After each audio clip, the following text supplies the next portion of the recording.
रत्नागिरी जिल्ह्यामध्ये उत्तर रत्नागिरी या भागामधील तालुक्यांमधला वाढणारा अनुशेष थांबवण्याचं काम अर्थ व नियोजन विभागानं तसेच पशुसंवर्धन विभागानं करण्याची आवश्यकता आहे। 2024-25 या आर्थिक वर्षामध्ये जिल्हा नियोजन मंडळाकडनं पशुसंवर्धन विभागाच्या राज्यस्तरीय जो भाग आहे त्याकरता काही बांधकामाकरताचा निधी मंजूर झाला।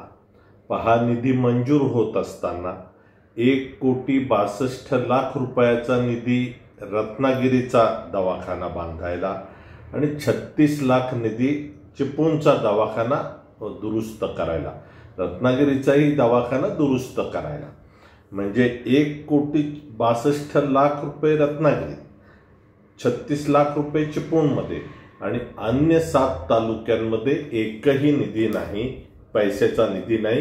ही राज्यस्तरीय पशुसंवर्धन विभागाची स्थिती आहे। तर तसंच जिल्हा परिषदेचा जो पशुसंवर्धन विभाग आहे इथे एकूण 21 कामं जिल्हा नियोजन मंडळानं मंजूर केली।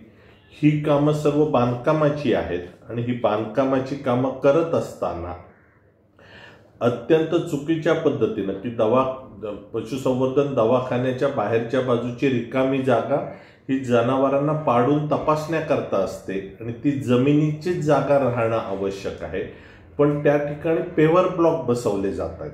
7-8 दवाखान्यांच्या अंतरामध्ये पेवर ब्लॉक बसवले जात आहेत, अशी स्थिती आहे। एक वेगळ्या पद्धतीचं काम मंजूर होतंय की जुन्या इमारतींचे निर्लेखन करून नवीन इमारत बांधणे, म्हणजे मंजुरीच अशी पद्धती होते, निर्लेखन करून इमारत बांधणे, प्रशासकीय मान्यता देऊन टेंडर काढून ठेवायचं, हा त्याच्या मागचा केवळ हेतू आहे।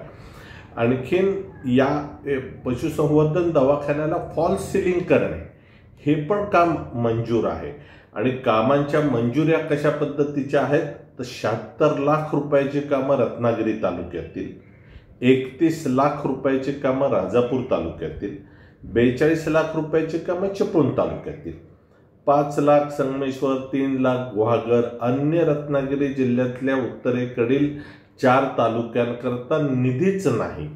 म्हणजे रत्नागिरी जिल्हा परिषदेतल्या 51 जी पशुसंवर्धन विभागाची वैद्यकीय अधिकाऱ्यांची पदं आहेत त्यापैकी 35 पदं रिक्त आहेत, म्हणजे त्या दवाखान्यात डॉक्टर नाही पण त्या दवाखान्याची इमारतीचं दुरुस्ती होऊन पूर्ण राहणार आहे।